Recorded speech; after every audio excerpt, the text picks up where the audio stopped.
Жаңы гимндин текстине 5 вариант тандалып, музыкасына сынак жарыяланды.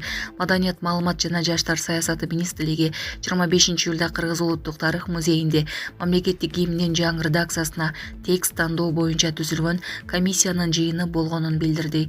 Маалыматка ылайык, сынакка 16-июндан 17-июлга чейин жазуу түрүндө жана электрондук почта аркылуу 79 жарандан 132 долбоор келип түшкөн. Долбоорлор сынактын акыйкат, таза өтүүсү үчүн авторлордун аты жөнү көрсөтүлбөй, атайын шифрлер менен белгиленип, комиссиянын кароосуна коюлган. Натыйжада комиссия тарабынан эң жогорку упай алган 5 тексттин долбоору тандалган. Министрлик тандалып алынган 5 мыкты долбоорго музыкалык чыгарманы жаратуу боюнча кайрадан сынак жарыяланганын белгиледи. Эми 7-сентябрга чейин сынакка композиторлор, музыканттар, ырчылар тексттерге жазылган музыкалык чыгармалар менен катыша алышат. Кечирип коюңуз, шеп. Балыкчынын мурдагы мэри президенттин ишенимин аткара албаганын айтты. Балыкчынын мурдагы мэри Султан Кермалиев өлкө башы Садыр Жапаровдон анын ишеничин аткара албаганы үчүн кечирим сурады. Ал жергиликтүү маалымат каражаттарынын бирине курган маегинде коомчулукта сынга алынган кылыктар үчүн кыргызстандыктардан да кечирим сурады. Жаштык кылып эмоцияга алдырып койдум. Туура эмес кадамдарым үчүн кечирип коюңуздарды суранам.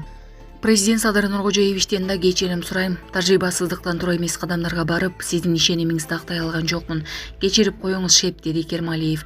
Эске салсак, Кермалиев июль айынын башында Балыкчы шаарынын мэри болуп тайындалган. Ал кызматка киришкенден кийин жергиликтүү басылмалардын бирине берген маеги коомчулукта талкуу жараткан. Анда көпчүлүк анын мамлекеттик кызматкердин этикасын бузганын белгилешкен. Буга убада президент Садыр Жапаров Кермалиев тууралуу пикирин билдирген. Көп өтпөй Балыкчы шаарынын мэри жана мэриянын кызматкерлери үчүн мамлекеттик кызматтын ишин жакшыртуу, кызматтык этика жана коммуникация маселелери боюнча кеңешме өткөрүлгөнү да маалымдалган. 14-июлда Кермалиев кызматтан алынышы мүмкүн экенин социалдык тармактагы баракчасы аркылуу билдирген. Көп өтпөй ал кызматтан бошотулган. Сонун жаңылык, сиз билген жана ишенген Умбем клиникасы эми сизге дагы да болсо жакыныраак болду. Анткени бизде жаңы филиал ачылды. Андыктан келип, өзүңүздүн жана жакындарыңыздын ден соолугуна кам көрүшүңүздү сунуштайбыз. Биздин жогорку даражадагы дарыгерлер төмөндөгү адистиктер боюнча кабыл алат: стоматология, гинекология, терапия, лор, хирургия, педиатрия, урология, УЗИ жана башка адистиктер. Лабораториялык анализдин 5000ден ашуун түрү алынат. Жогорку даражадагы стерилизациялоо. Биздин дарек ВДНХ метросу, Кондратюка көчөсү 2. Телефон номерибиз 8925 103 22 55. Кабыл алууга алдын ала жазылып келүүңүздөрдү суранабыз. Умбем клиникасы. Сиздин ден соолугуңуз, биздин камкордук. Улуу Британия Палестина мамлекетин таанууну жокко чыгарбайт.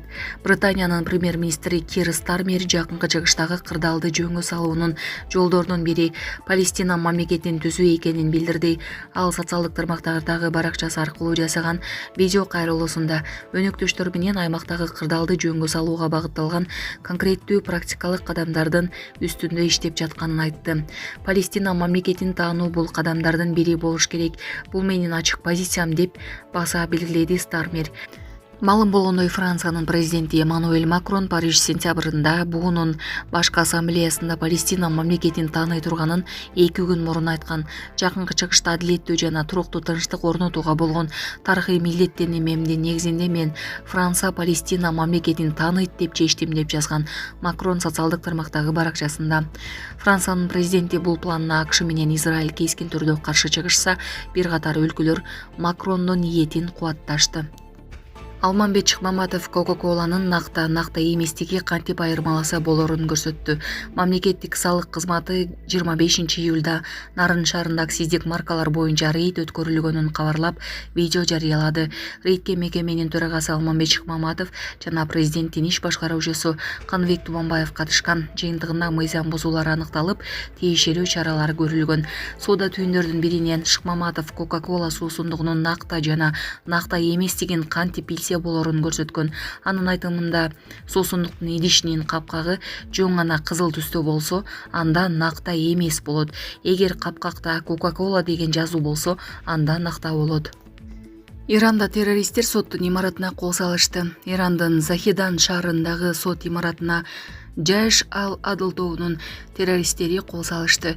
Бул тууралуу ирандык маалымат каражаттары жазышты. Маалыматка караганда, кол салуудан 5 киши каза таап, 13 киши жарадар болгон. Согушчандардын куралдуу тобу имаратка кирип бир нече жардыргыч заттарды жардырышып, күзөтчүлөр менен атышууга чейин барышкан. Согуш бир нече саатка созулганы айтылууда. Террорчулар жок кылынды. Жейш Адыл тобуна Ирандагы этникалык ашчылык болгон белужилердин өкүлдөрү кирет. Белужилер Пакистан менен Афганстанда да жашашат.